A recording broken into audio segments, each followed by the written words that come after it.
in the next 45 minutes, we're going to hear a little bit from Alan Nelson himself, a little bit on the history of the estate and how it came about.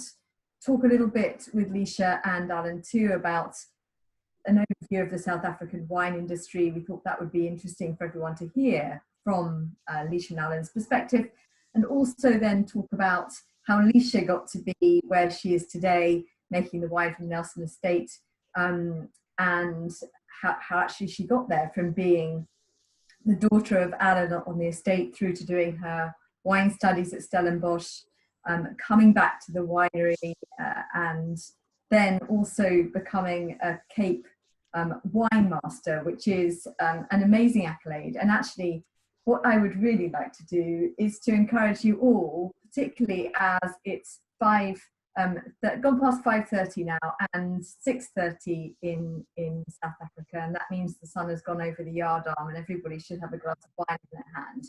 And what we'd like to do is to toast Lisha briefly in her own wine, a glass of rosé, which we thought would be a suitably lovely pink choice to say thank you and congratulations.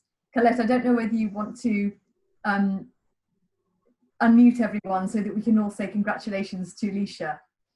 Yeah. Congrats. Congratulations. Congratulations. An amazing Well accolade, done. given that Thanks. only just over 100 people I hear are Cape Wine Masters. So I'm going to have a sip. Thanks so much. Cheers. Thanks so much. Cheers to you. I just think it's such a magnificent achievement to have made. And I'm particularly glad you've got it, because I didn't get the Master of Wine despite your help. It's fantastic. Well done. Thanks so much, Rebecca. It's a lovely thing to talk about. And then as we go through the tasting, we'll also be having a sort of guided insight into not only the rosé that we'll talk about in a sec, but also your Chardonnay 2018, Chardonnay being a particular love of yours, your Cabernet Merlot from the 2014 vintage, and then we'll finish off with the Noble Late Harvest, the Noble Late Harvest sweet wine. And all these bottles and more are available in the mixed case offer that we're selling wines at the moment to celebrate your, and those are still available online, which is obviously very good news for everyone here. Anyway, I would like to hear a little bit from Alan, given that you're here with us tonight, which is such a lovely surprise. Alan, it was your long-held dream to have a wine farm, even though that, you know, you're a lawyer, and the wine farm was sort of a distant hope and dream at one stage. How did you come to actually buy the farm and to set it up and so forth? Could you take us through that journey a little? Well, Rebecca, yeah, thank you so much. Before I say anything, I do want to thank all of you for spending some time with us and hearing our story. As you can imagine, I'm an incredibly proud father. Lisha is going to be talking a lot to you later, and I think you'll understand why when you hear her. She's really done us amazingly proud, and I think if it wasn't for her, we wouldn't have been here. Definitely not.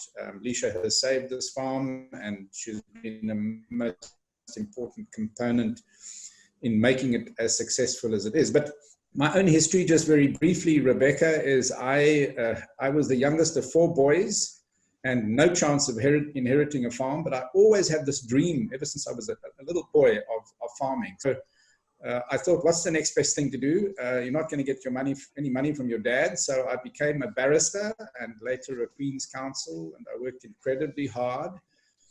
Saved as much money as I could, but even when I bought the farm, I didn't have enough. So I had a good friend who was a solicitor who made a small advance. And so I bought this farm out of a bankrupt estate in 1987. At the time, I was 35 years old.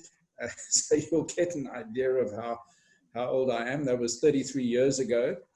And then for the first 9 years, we developed the vineyards, vineyard for vineyard. We replanted everything. At the peak of our vineyard size, we had 60 hectares, but we've reduced it now. Lisha's reduced it to only use the very best soils on the farm for planting a vineyard. So we're down to 35 hectares. And absolutely meticulously maintained by Lisha. So, yeah, it's been a journey for me, an amazing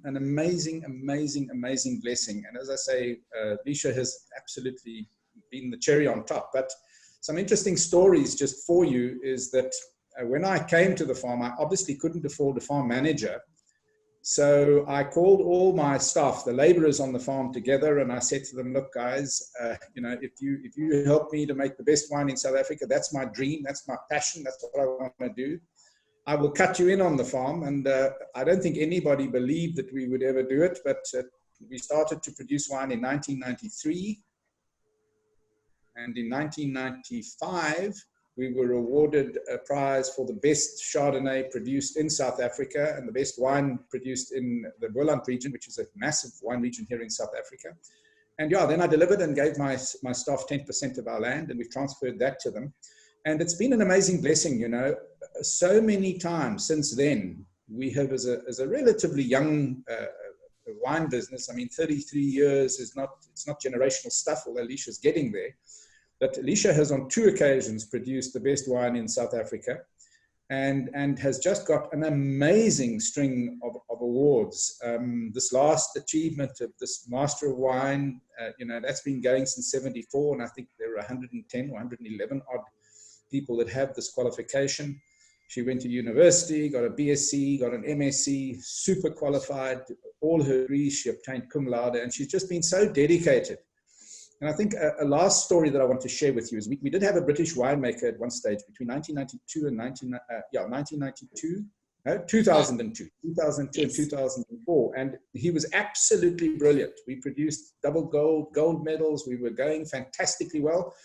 And then he was bought by a very wealthy wine producer here in South Africa, and I couldn't afford to keep him. And then I employed another winemaker. And just before Lisha joined us, our wine cellar went through a very difficult phase, and in fact, due to winemaking mistakes, I lost 10 million rand, wine that we had to basically dispose of because it wasn't up to standard.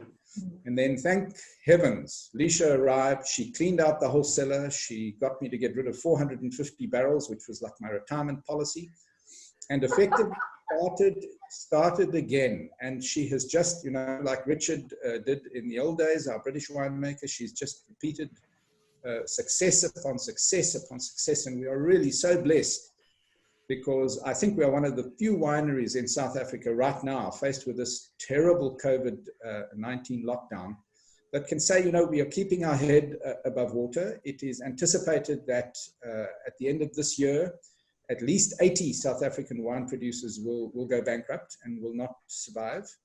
And we are just so blessed in terms of how it's gone with us. And I must add, and I do want to add this, Rebecca, Corny and Barra have been an important component, because right now in South Africa, we cannot sell a single bottle of wine to the local market. And we have spent a lot of energy and a lot of effort developing absolutely the top end of the South African market. We've got incredibly discerning buyers here in South Africa. We don't sell through supermarkets at all. All our wine goes directly from our cellar through an organization, I think, in South Africa that probably is as close to Corny and Barra as you can get in terms of their desire to have quality products and to deliver quality products directly to wine lovers. But they can't sell a single bottle of wine. So their entire business has been shut down. Nobody in South Africa can sell any liquor at all to anybody during the COVID-19 period, which I think probably to all of you sounds insane, but it's the reality. And there are good reasons for that. We're not criticizing our government for it, because hospital beds are being taken up by people that, because of alcohol-related incidents, which we have a lot in this country, are taking space in hospitals. So COVID-19 patients have to be turned away because people have drunk too much and are involved in stabbings or motor accidents and the like. So because of that, the government has completely shut down. We can't sell a single bottle of wine, but we can thankfully export. So we are really grateful for the opportunity this evening to talk to you, to persuade you to give some support to our products. Thank you, Alan, and thank you for giving us insight into this awful situation you're all in at the moment. I mean, obviously, peculiar circumstances and terrible circumstances that everybody is finding themselves in around the world, and we're lucky, you know, to have our health and so forth, and you know, people being safe and healthy is the most important thing, but livelihood and, you know, the impact on physical health, mental health, I mean, that's also a big part of it. And you know, we'll hopefully come back and touch a bit on this at the end also, because Lisha's dissertation in the final part of her Cape Wine Masters was actually an incredibly impressive thesis on wine and health. And I was hoping that we'd be able to touch a little bit about on that towards the end of the session. But anyway, let's move on quickly to Lisha. I don't want I want to be careful on our timelines a little to allow maximum airtime for these wines and their stories. Lisha, could you just take us briefly through your experience from, you know, growing up, and, you know, at what point did you decide to be a winemaker? How did you end up at Stellenbosch, you know, and studying, and when did you come back to be a winemaker, and how did we get to today? Yeah, thanks, Rebecca, and thanks for having me. I think I would like to thank everybody for having me in their homes tonight. That's quite a different way of doing it. Normally I stand in front of a crowd and do a wine tasting in some or other restaurant. But it's nice to be in everybody's homes tonight and maybe make it a bit more personal in a sense. So my journey initially, you know, my dad, as you can hear, is quite has quite a different view of things in how things has to be done. So I have a brother and a sister as well, my siblings. We had to work for our money. So there was various things happening on the estate and on the farm, and we could choose where we wanted to work to earn our pocket money. And mine was working in the vineyard or working in the winery. And so initially when I started working, I was about 12 years old when I started working in the winery. The idea was actually to go into wine marketing, because at that stage there wasn't a lot of women winemakers, active women winemakers in this industry at all. And so it started off with me thinking about doing wine marketing. But you see, my dad had some other let's say ideas and maybe very clever thinking there. And he said, well, if you go and study winemaking, if you want to sell the product and you know the product by studying winemaking, then you know, it might be easier for you to sell it. So then I said to him, look, I'll give it a try, but I'm not 100% sure pursuing a career in science, because at Stellenbosch University it's a science degree. And I said, I'll give it a try and see if I can make it. So I started studying BSc agriculture with winemaking and viticulture as my main subjects in 2001. And then it went better than expected. And I finished in 2004 with my normal BSc degree. And I really loved it. I mean, I just fell in love with winemaking, and especially the science behind winemaking. Wine microbiology and the chemistry was just, to me, an intriguing subject. So, yeah, then the whole point of doing the marketing just went out the window, and that wasn't even that important to me. It was more about the winemaking and so forth. So then just to kind of develop my career and more get a bit of practical experience, I worked 2 seasons at Mulderbosch, a wine estate under Mike Dobrovic, an absolutely fantastic winemaker, very scientific winemaker. It just was a very enriching experience. Yes, you've talked about this before. I mean, it sounds like that was inspirational for you. Absolutely. He's an amazing character.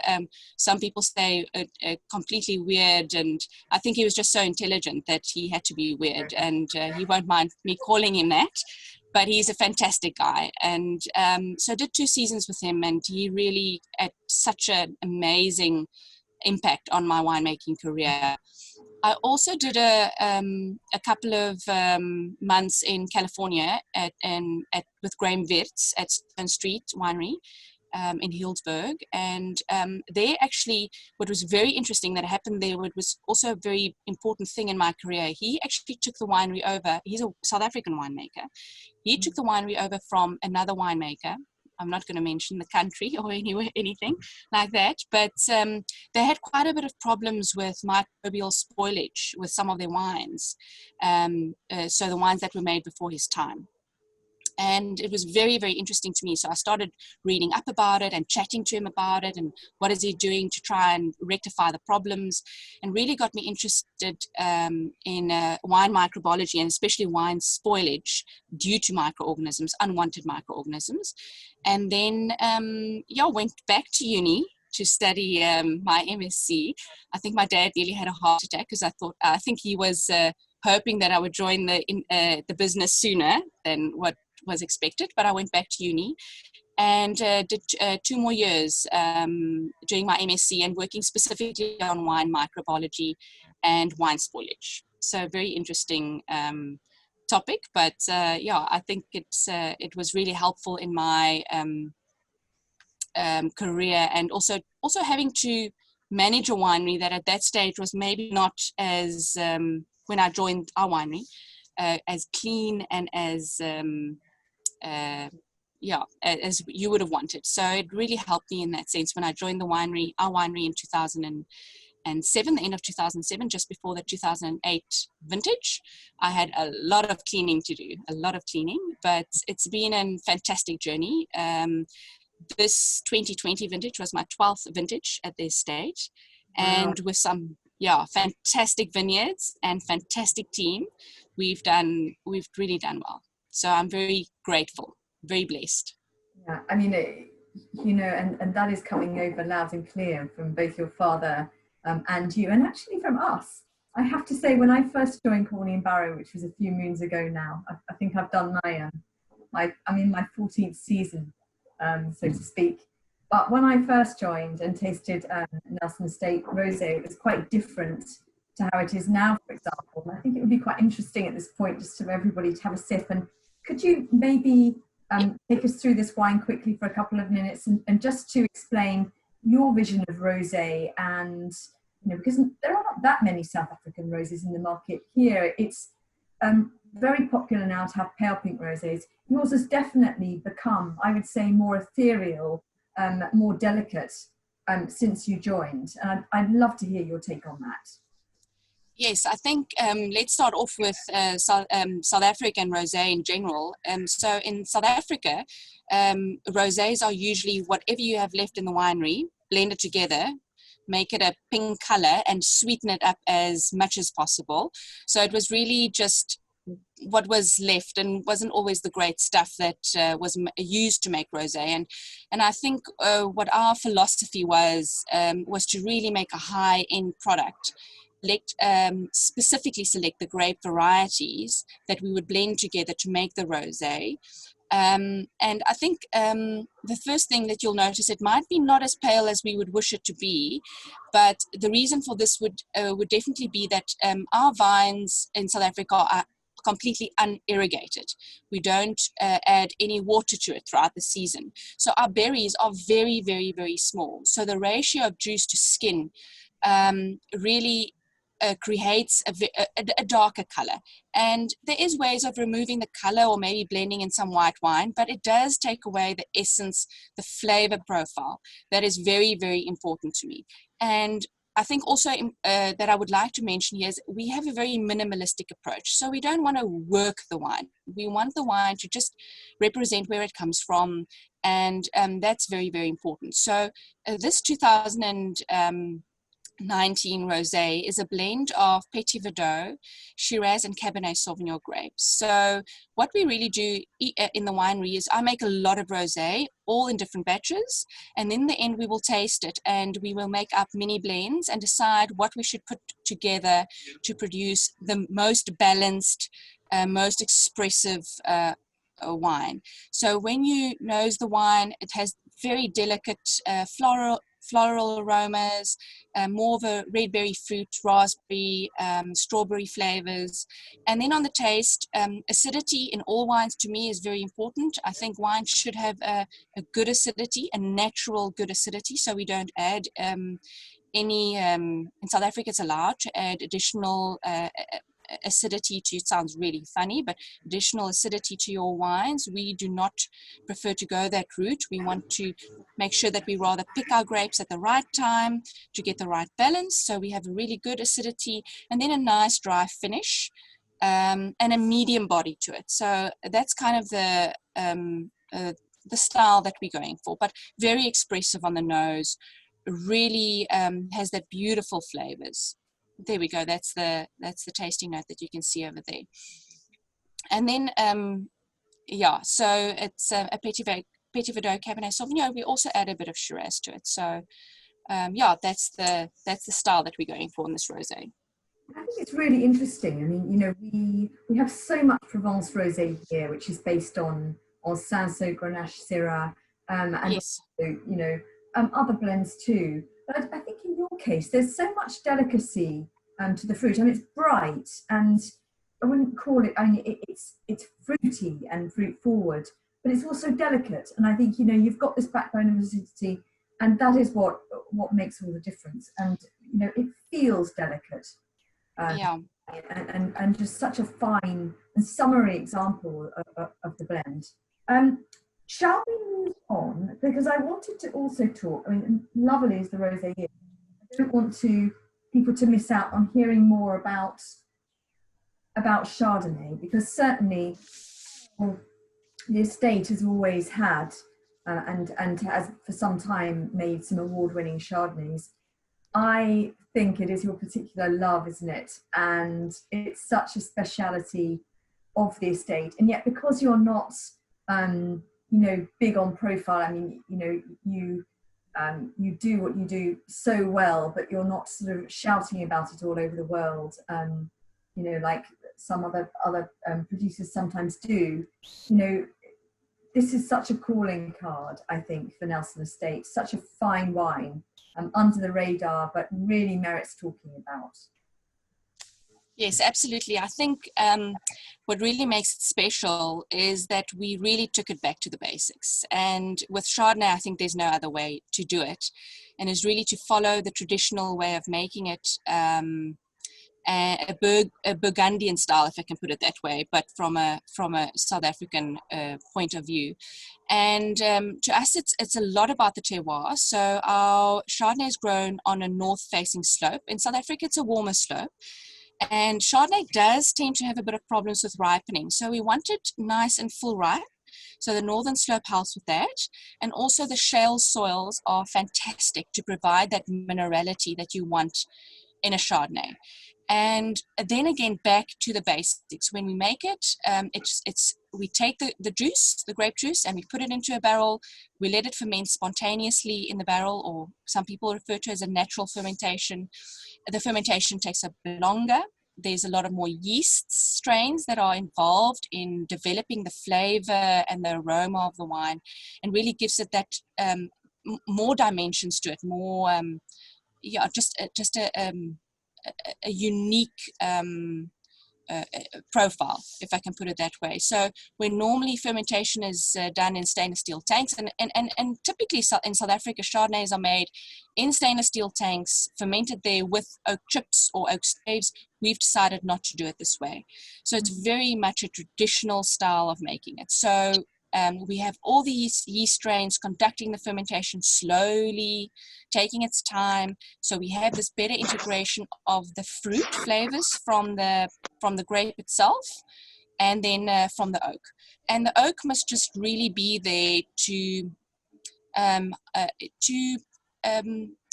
balance out the fruity flavors, or or to preserve it a bit better, if that's the better word that I can use. Sorry, my English is my second language. I should have mentioned that at the beginning.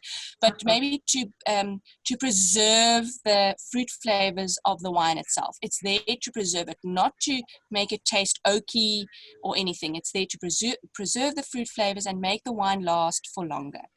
And so if you nose this wine, it has this beautiful aromas of dried fruit characteristics, citrus, a slight hint of butterscotch that you get from the oak. And then on the palate, I think what is fantastic about it is that it has this rounded mouth feel. Again, a good acidity. To me, no wine can be made without a good natural acidity, just to balance it. It has this lovely light oak finish to it. So it's just a lovely wine, and it's definitely more food wine. It's a more serious Chardonnay that what you sometimes get from South Africa, examples. But I think our philosophy behind it is it's about the wine and not the oak. The oak is just there to help the wine along with its journey. I think it's very interesting because we're well known at Corny and Barrow also for the Burgundian French Burgundy estates that we represent, which are some of the top estates in the world. And I'm very used to some of the tasting wines also from elsewhere, for example, estates in Australia or in California or indeed South Africa. And what strikes me about your wine, and always has, particularly since you joined the estate, is how fresh the wine is. And, this lovely sense of acid, fresh cleansing acid, but ripe, sour, but that comes out through the wine and balancing these flavors. But there's no one particular flavor that comes out more than the others. There's a sense of integration. And I think that's, for me, over the many years I've been in trade, it's that sense of integration, of smoothness, of complexity, but without one thing sticking out more than the others. Absolutely. It's, with making wine, it's all about balance, and it's trying to keep everything as balanced as possible. And that is really the essence of making good wines, is trying to keep it as balanced as, because you're working with natural elements. There's some things that can't be changed, but we try to preserve whatever is there. And it's actually starts with the vineyards, and picking the grapes at the right time. And that is the most important thing, because you can only do so much in the winery, and you only want to do as little as possible. So it's really managing the vineyards properly and picking at the right time, which would determine if it's going to be a great wine or a balanced wine or not. So do you spend a lot of time in the vineyards, Lisha? Absolutely. Yeah. Absolutely. It's absolutely critical to be in the vineyards, and it's sometimes so easy to just forget about that, because you have people working there, and you have a farm manager or viticulturalist, and you leave them be and do what you hope that they are doing correctly. But it's actually being there and seeing and tasting and using your senses to make sure that it's done properly. It's essential. It's actually a bigger part of making the wine than some people might realize. I'm sure that's the case. Many people wouldn't realize, probably think, you've got somebody doing the vineyard and then somebody doing the winemaking, almost like an assembly line. But all the top estates I know have winemakers who spend almost as much time in the vineyard, or probably more, than they actually do in the winery. Absolutely. No, it's critical. It's like I said, again, can't stress it enough. It's the most important aspect, is to actually be in the vineyard and using your senses, and just, I don't know how to put it. It's you should join me one time, and I invite anybody that's here to come and just feel it. Yeah, exactly. It's a feeling. I don't know how to explain it. I don't know how to convey it, but it's a feeling that you get, and a sense and a taste and a smell and just a being. I don't know. I can't explain it, to be honest. but I suppose it sort of runs through you in some way. And I think, you know, we get a sense of this sort of almost floaty, can't really find the words to describe it, but this wine, it's so easy. You know, it's complex, but it doesn't have any edges. It's almost seamless. And I think for me, that's one of the definitions of really fine wine, is when you can't see those edges.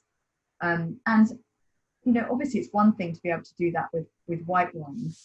What has your experience been of the red wine? I think given time, we'll probably deviate a little bit from our original timeline, but I would like to talk about, because certainly the reds are a little bit further back in terms of vintage release, and it's interesting that you do release them fully mature, which is great actually, because so many wines now, far too many in my view, our view as a distributor, we get a lot of wine which is simply too young when we first bring it in, and so we have to hold it back. But it's very, very lovely to be able to buy wines which are already aged and they've had some time on port and they're in their drinking window. But I certainly remember when you first joined, Lisha, you know, and you hadn't made the red wines yet, and you were sort of, you know, champing at the bit, wanting to get your teeth into the red wine blends. I mean, how has your experience been refining these? I think with the reds, it's definitely patience is a virtue. That's the reason for the saying. I think again, it's a lot about what you do in the vineyard and the right picking time to make sure that you really achieve what we refer to, and it's a bit technical, a phenolic ripeness, which is a very difficult thing in our country because it's a bit warmer. We have a more warmer climatic conditions. We sometimes have a lot of sugar before we have phenolic ripeness. So to find that balance, to pick it at the right time. Could you explain to people here what phenolic ripeness actually means? Because a lot of people think that grapes just get ripe, but actually it's about the sugar ripeness and the skins and the tannins. Absolutely. You've just explained it actually. So thank you very much. So it's about the drying effect of the tannins. So tannins go through a development throughout the ripening of the grape. And initially they are quite bitter. Then they develop into more of a dry feeling. So if you pick it, you might have a sugar level that's optimum at that stage, but your phenolics, your tannins might still be a bit, we refer to as green, and it really does have a green taste to it, and it's quite bitter. And if you pick it at that stage, that is something that we as winemakers can't get rid of, or we might be able to get rid of it, but then there's a lot of things that you have to do, and like I said, we have more of a minimalistic approach. So it's kind of finding that balance between when your sugar, and again your acidity, very important, and your tannins are in balance with each other. So what we want is we don't particularly want a very high sugar level. We want a really good acidity level, and we want a ripe tannin, which is a drying tannin. That's fine. A drying tannin with time becomes soft and supple as the wine ages. A green tannin or a bitter tannin, you can't get rid of unless you really remove the essence of the wine. So you typically find wines that are either rushed, so they are either have a greener taste to it, or green in tannin, or a bitter tannin, or the winemaker had to do such a lot of stuff to it that it doesn't have anything left. You know, if, for example, if you have a Cabernet Sauvignon and it's 2 years old in the bottle, I want to know how you got that done to be able to remove that amount of tannin to get it that soft. So it really is about picking it at the right time. And then again in the winery, slow cooked meal, right? Absolutely, you have to slow cooked shoulder of lamb. Yeah, you have to be very, very patient, very, very patient. And then in the winery, or when it comes to the winery, again, it's about sorting. You know, everybody has this thing about you must sort the grapes, and there's very good reason for this. This is the part where you remove anything that's not optimally ripe. So if there's any green berries or bunches, you know, those ones still contain that bitter green tannin. We want them out. So we have to do a very rigorous sorting at the winery to make sure that we only get the really optimally ripe grapes. And then, it's, I don't want to go into too much technical detail, but the aging in the barrel and the choice of barrel is also very, very important. Here, you want to choose a barrel. It's not about the flavor that the barrel is going to impart, really. It's about the structures, again, to contribute to the tannin structure, to make the wine able to last for a lot longer. We keep our wines, and the Cabernet Sauvignon, Merlot, and the Petit Verdot all is put into only French oak, and it stays there for at least 18 months. Usually it's around 22 months, because we want some of the additional tannins from the oak to help the wine last for longer and preserve the wine and preserve the flavor. Here again, it's about the natural antioxidants that you get from the oak that also helps to preserve the wine. And and I think I really love the Cabernet Sauvignon, especially the 2014 vintage, and our Cab Franc 2014 vintage was also fantastic. We really got that optimum ripeness. It has a richness to it. The wine has a remarkable richness to it. Blackcurrant, just the intensity on the nose. And when you taste it, really full-bodied, it's about 14.5% alcohol. So it is a bit higher maybe than some of the European examples that you get. But again, we have to pick it at the right time when we have that optimum ripeness. But it's a fullness, it's a richness. It speaks for itself, to be honest. I think it's a fantastic wine. It's drinking exceptionally well at this stage. And I don't know if you want to add something, Rebecca. I think I have the same one. It's ice cold in South Africa, so yeah. We are drinking red wine and no rosé and Chardonnay at the moment. It's freezing. And this time last week, when we had to cancel or postpone our tasting because of your power cut, I did think about you when you were in front of your wood fire with your glass of Cabernet Merlot. I thought, absolutely. That's the only drink you can possibly have at that point in time. I hope it was a whole bottle or two. I think that what's really interesting about this wine, again, you're blending great varieties, but there's no sense of separation between the two. They're so melded, and that's that you can't sense any seam, any zip, anything that compromises that sense of smoothness or just the tasting experience. And yet I can feel in it really fine tannins, which are typically associated with Cabernet. I can feel a sort of rich fruit, which is often associated with Merlot, and in that blend, which is typical originally of the Bordeaux region, it's just so smooth, but also chocolatey, a little bit minty, and all of that. Absolutely. Flavors coming through. It's very interesting to hear what you had to say about the tannins and antioxidants, because I expect that preservative factor. I expect a lot of people in viewers here won't realize how important tannins are to preserve wine. I mean, this wine 2014, obviously it's drinking beautifully now, but how long do you think, Lisha, for the benefit of those here, how long do you think that this wine will keep for if it's kept in good conditions, not too hot, not too cold, no light? Yeah, look, I would love to see it in another 10 years, but I think it's drinking optimally at the moment, and for the next 5 years, and then it's so difficult to predict. But I would love to taste it in another 10 years' time. And I think also what I didn't mention, but with blends, it does make it slightly more or a bit easier to achieve a balance, in a sense, because you can actually by blending it really well, you can mask some of a variety's not so desirable characteristics, and then enhance some of it more desirable characteristics. So that is always fantastic about a blend, and it is really nice to do blends. And that's where the kind of the artistic side comes in a bit, and it's not just my choice. Obviously, I ask a lot of opinions from fellow winemakers, and my dad has a big influence as well.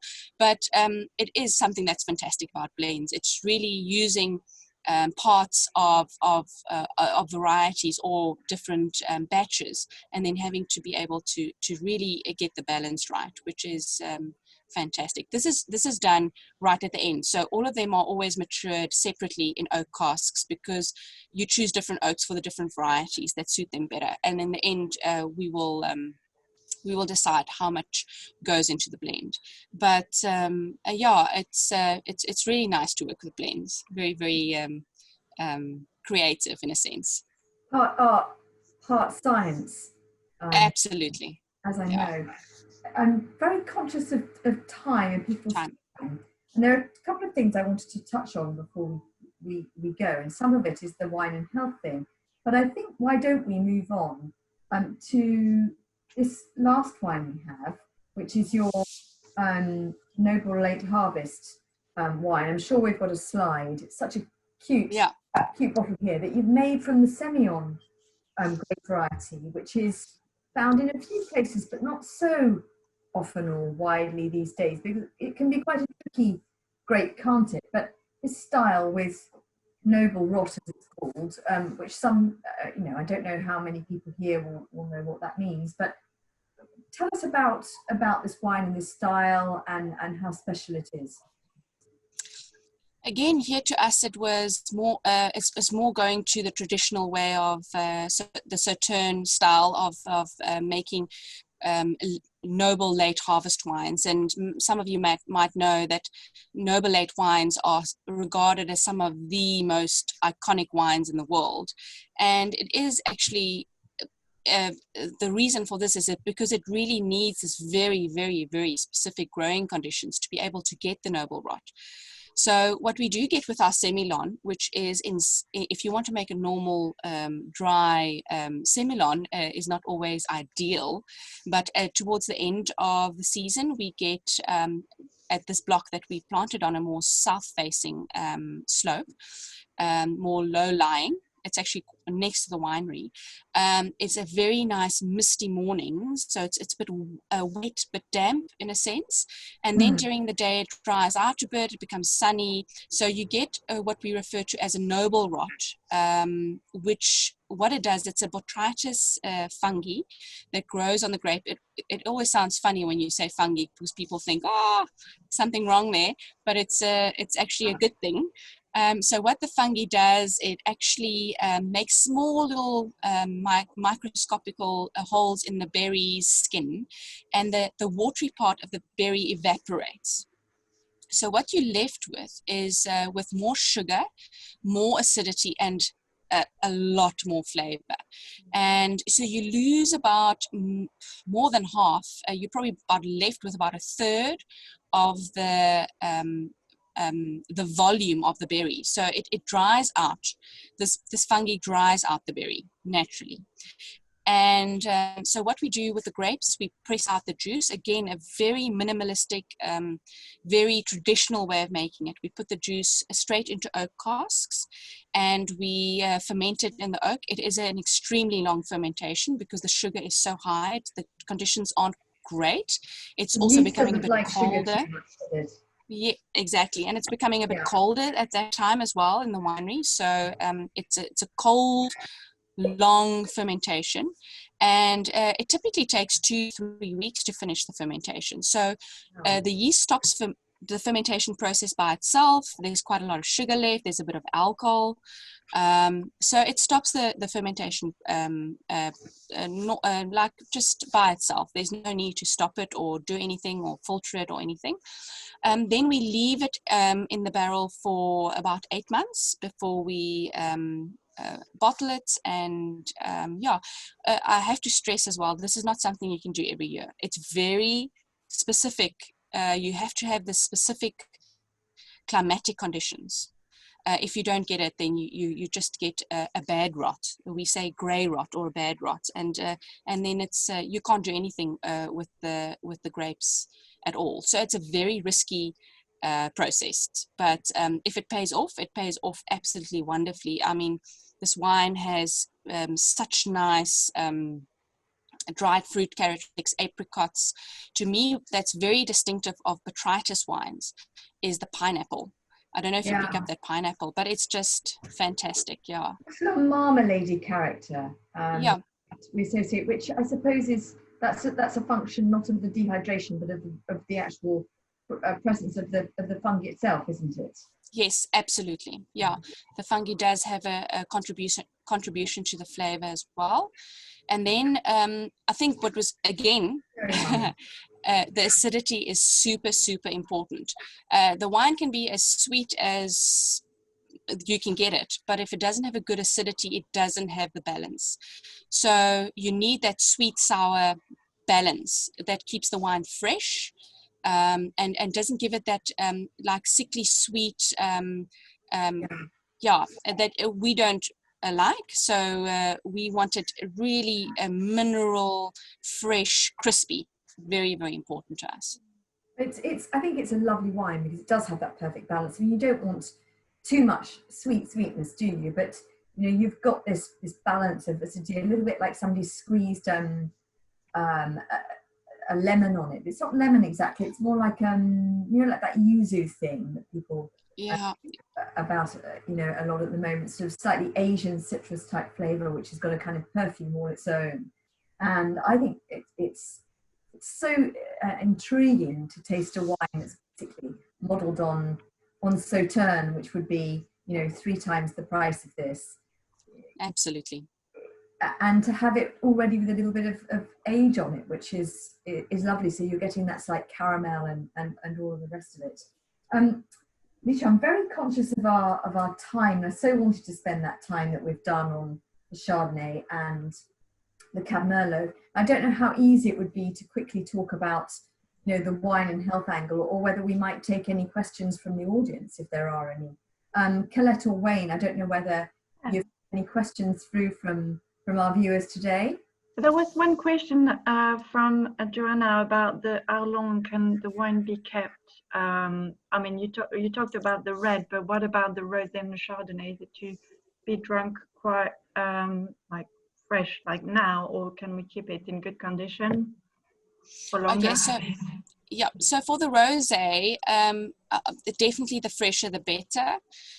So I would say a maximum of 5 years. I mean, it does nothing goes wrong with it, but it does develop a different characteristic. So some people do like that characteristic, but we prefer to have it more fresher, more fruit driven, less of maybe a tertiary characteristic.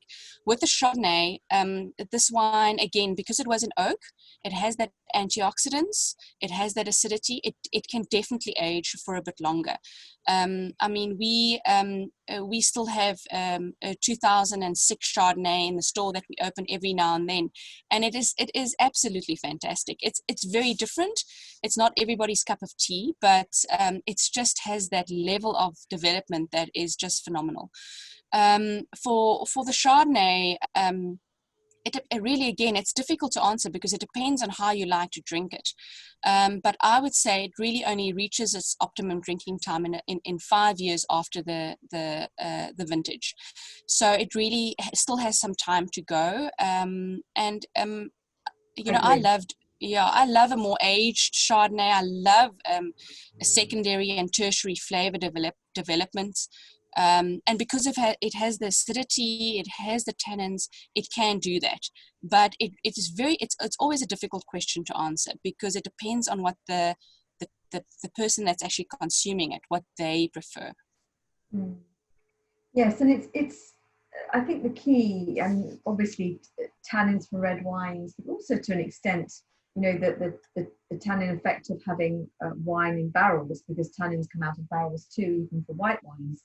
But I think, being able to see these wines, taste these wines now, and talk about their evolution and the potential for those, and the elements that keep them fresh, whether that is the tannins or whether that's sort of what we call a backbone of acidity, which basically means there's a lovely sense of acidity in the wine, which keeps it on the straight and narrow. I think that's very, very important, right?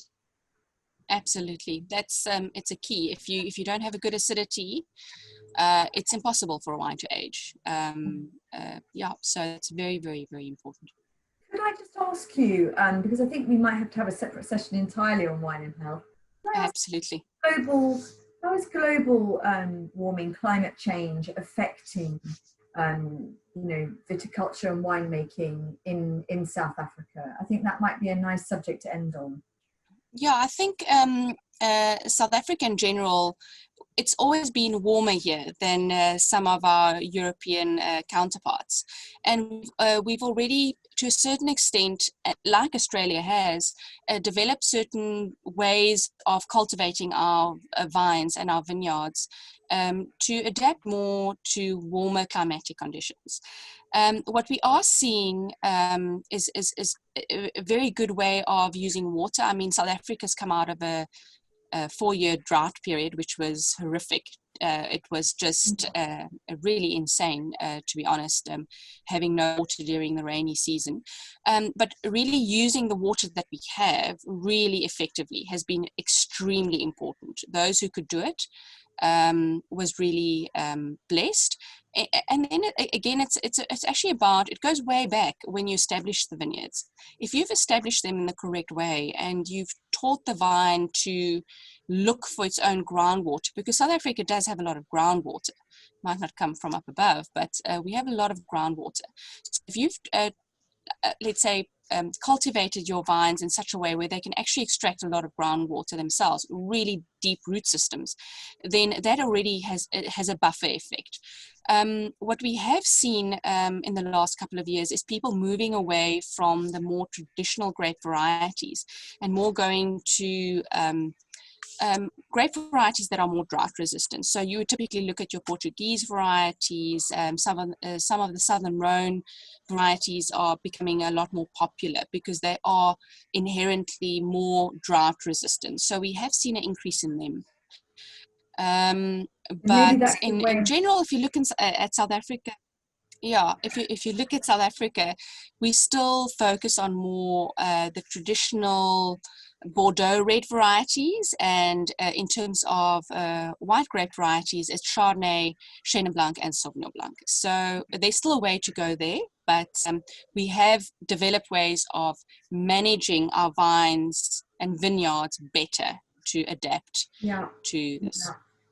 But I suppose that necessitates awareness and, people with the curiosity and impetus and drive to be able to implement, the necessary research and changes that,